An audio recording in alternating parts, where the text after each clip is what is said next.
Today on this episode of the Idiot Quilter, I'm going to show you how to make this in the hoop embroidered pumpkin. It's a little bit involved and I did have a couple of problems, but I think the end result was really worth it. Okay, so today I've decided to make this Halloween jack-o'-lantern, which is a freestanding in the hoop embroidered and applique piece. This is the very first piece. They call this the left side of the face, and it takes a while to make.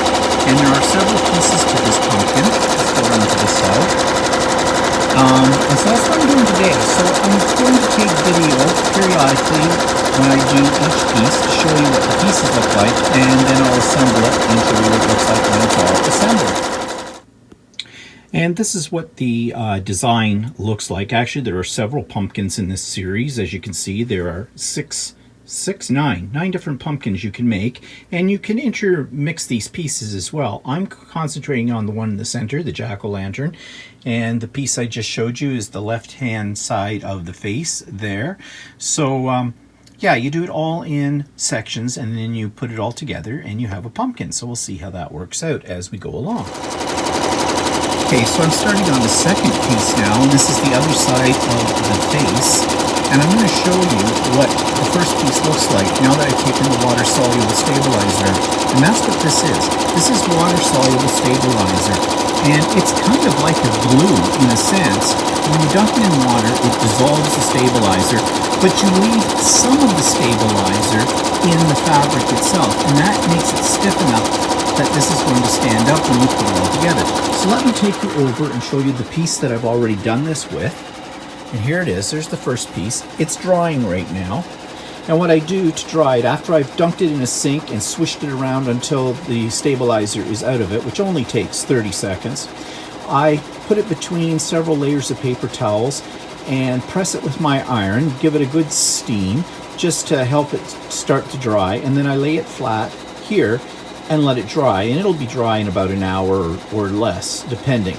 And that's what you do with each piece. So I will continue on here and show you the other pieces as we get there. At this stage, I'm working on the back panels of the pumpkin. The two panels at the front are the ones that have the face of the pumpkin. Now these are the sides and the back, and there are 4 pieces involved with this. And so what I did was I doubled the pattern so that I can do 2 pieces at a time in the hoop.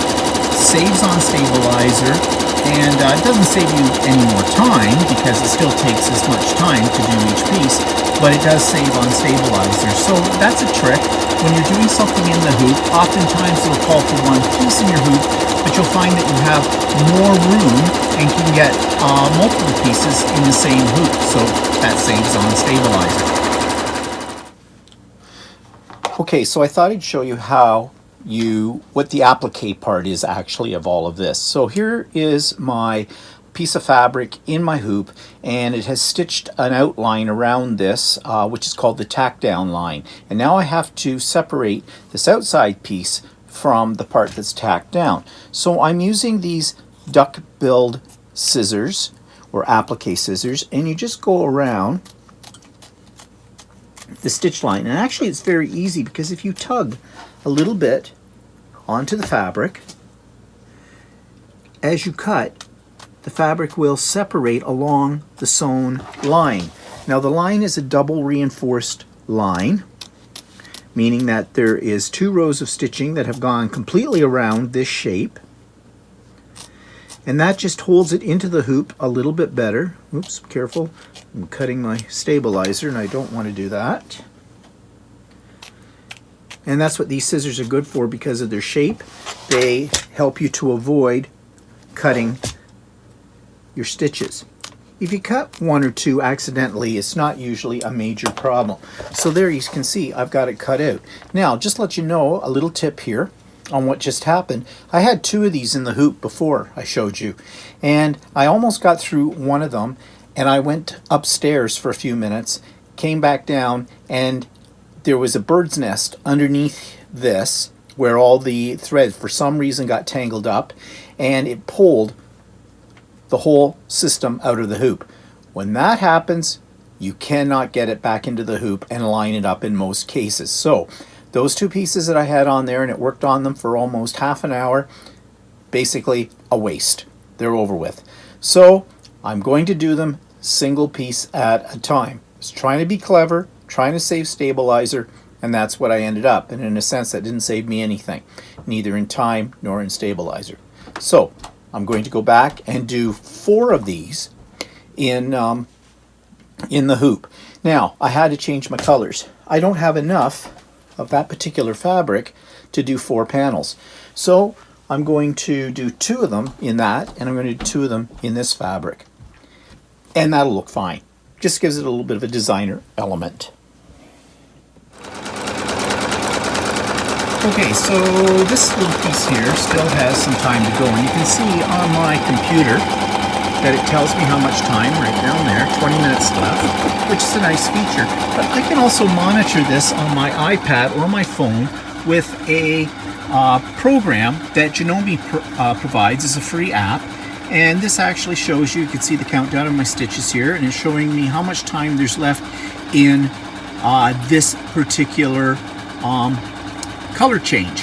Whereas on the sewing machine, it shows me the total time left.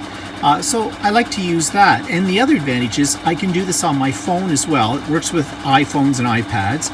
And I can go someplace else in the room and monitor what's happening on the machine. For example, if a thread breaks or whatever. But the other thing you might wonder is, well, what do you do while this thing is working this out? Because, you know, some of these pieces take a long time. Like this piece takes about 40 minutes to do.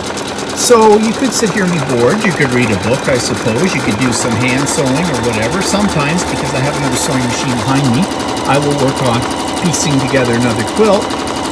And other times, I just watch my TV. So I have a TV screen down here, and this is a YouTube channel. I think that might be, yeah, those are the Bearded Pearl guys. I've been watching their videos lately. Find them quite interesting, even though they're about knitting and I don't knit. But I can watch that while I'm on my sewing machine. And this is hooked into my computer, which is over here in my sewing room. My sewing room is very small. And this is hooked into the system in such a way as I can watch TV through this if I wish, or watch more YouTube videos or whatever. So I'm not really bored when I'm working on these embroidery projects. Okay, so now I have the 6 pieces that make up the main body of the pumpkin, and so now I'm creating some of the other supporting pieces. So let's go over here to the machine, embroidery machine, and I'm now working on the base of the pumpkin. And you'll notice that this base has a hole in the center.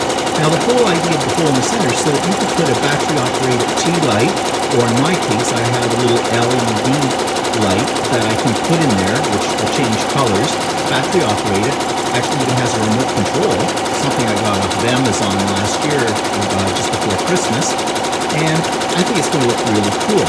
But I still have the stem and the leaves to create after this piece is done, but we're getting there.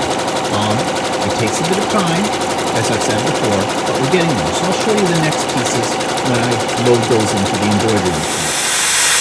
Okay, what I'm doing now is I'm just filling the sink with a little bit of water, and I'm dropping this piece in and I'm just swishing it around, and that will dissolve the stabilizer. Trying to keep it in shot here. Now I don't want to rinse all the stabilizer out of it because I want some to stay in so it will dry stiff. And it's just basically like a glue.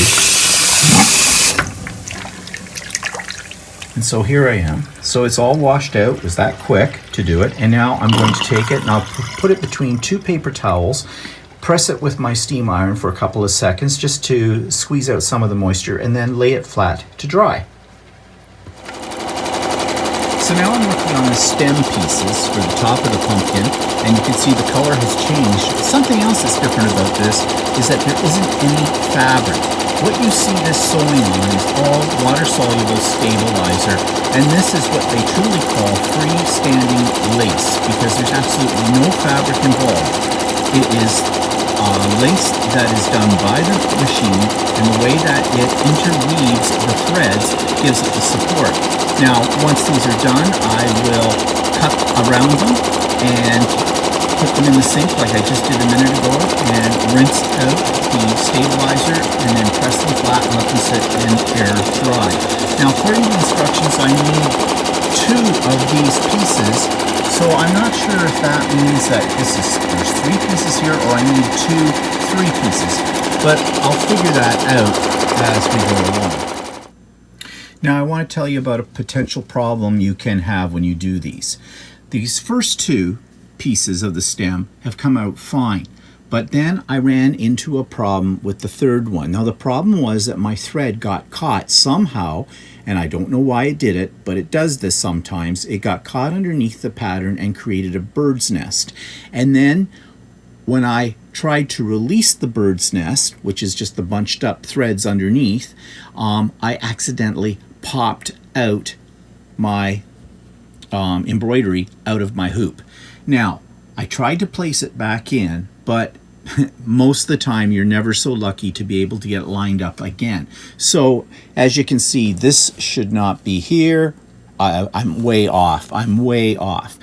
But that's okay, because I have to make 6 of these. So what I'm going to do is I'm going to take this off, I'm going to rehoop everything, and I'm going to make another 3, and then what I will do is I will make a 3rd one, or another one, to replace this one on its own. Or I'll see if there's room in the hoop. I might be able to actually get this. Well, let's just check and see.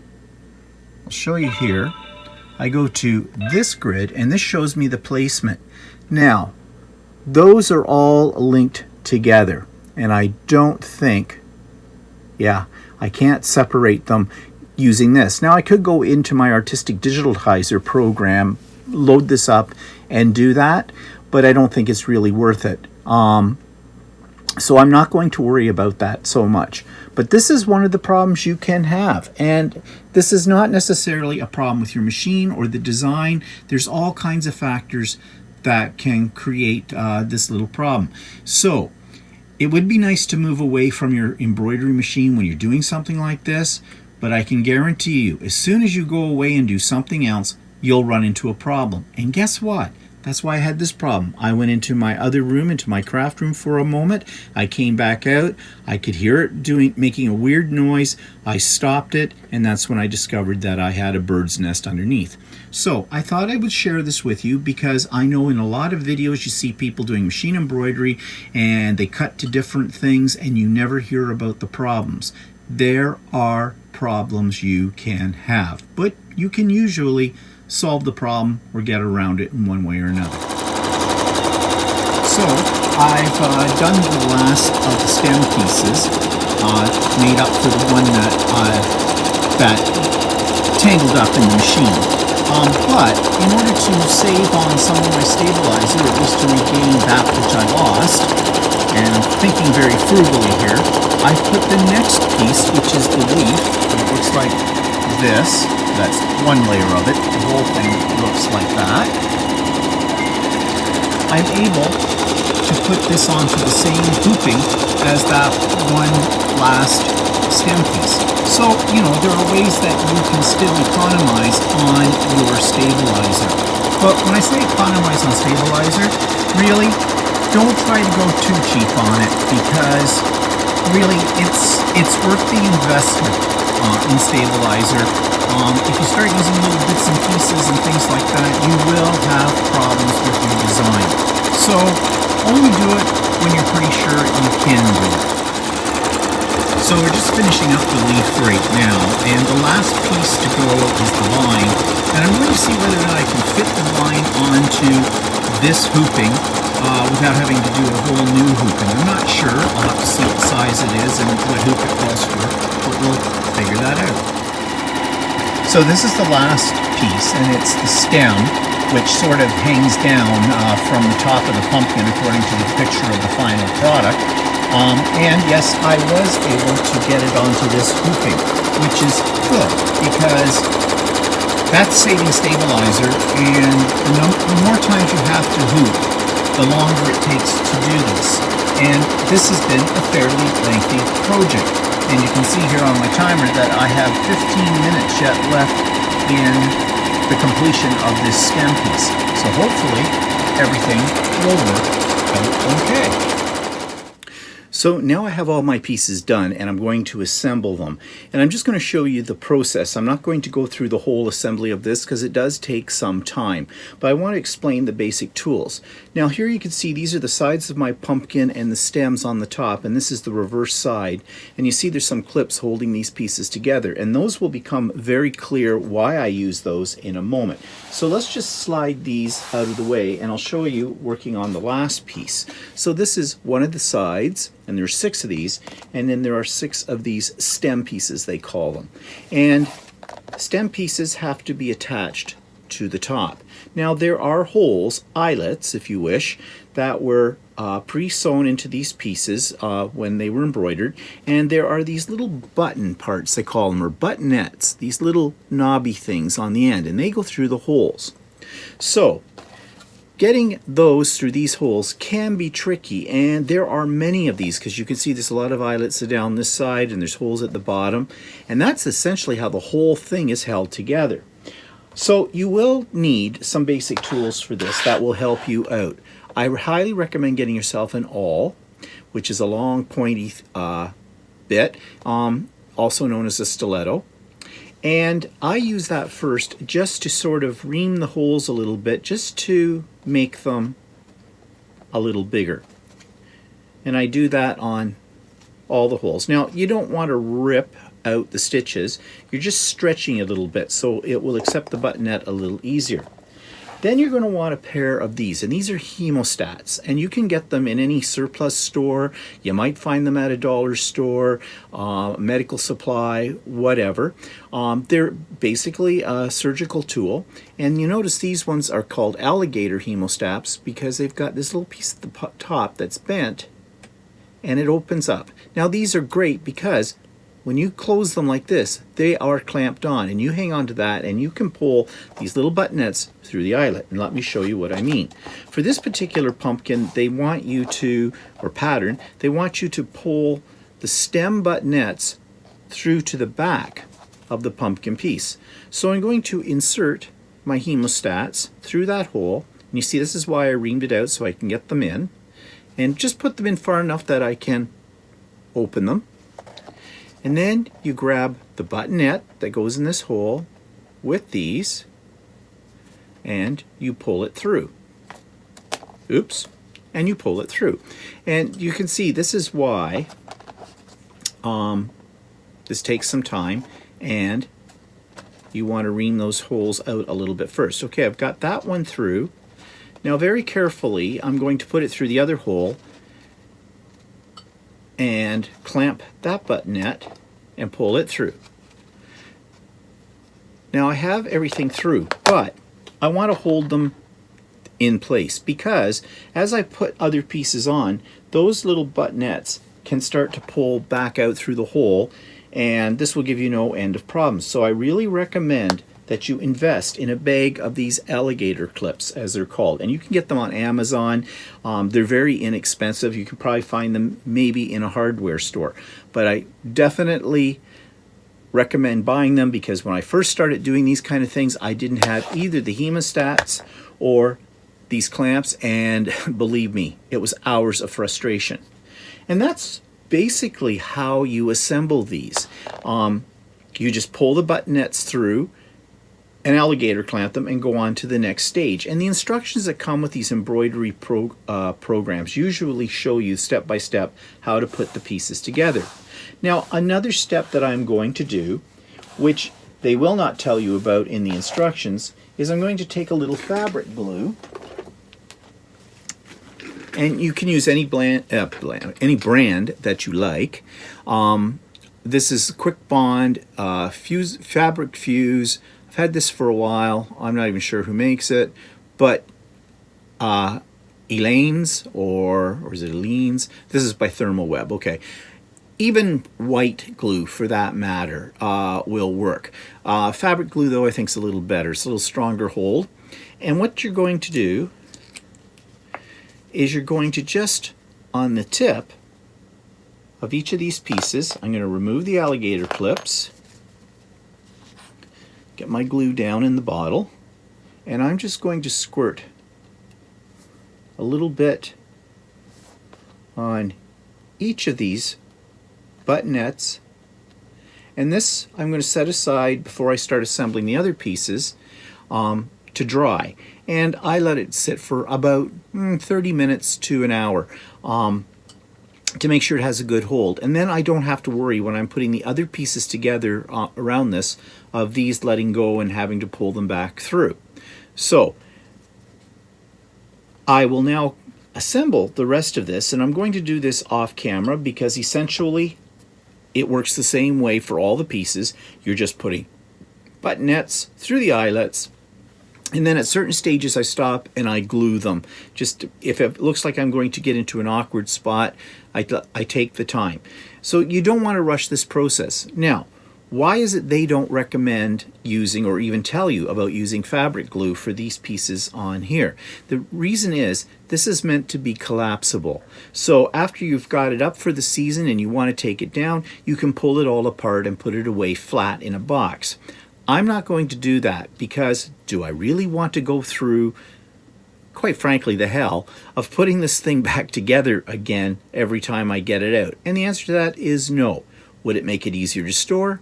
Yes, but you want to know something? I'll find a place to store these. So I will come back and show you what the finished result looks like. So here's what the pumpkin looks like with it pretty much all put together with the exception of the leaf and the stem, which are the last touches on this. But you can see it's all held together by these alligator clips right now. Looks kind of like a bit of a monster, doesn't it? Now what I'm going to do is I'm going to add a drop of fabric glue to each one of those spots where the alligator clips are, take those off and let it set for a while before I put the finishing touches on. And here's the finished pumpkin, all put together, all secure, and as you can see, he's really quite a friendly looking little jack-o'-lantern. And I'll just spin it around so you can see all sides of him. And I think the time that it took to make this was really worth it. You saw during this video some of the problems that I had and how I overcame them. And you can see that although it may look like this is a lot of work, and it is, the end result is really worth it. So I hope you enjoyed this episode of The Idiot Quilter, and tune in later for another episode.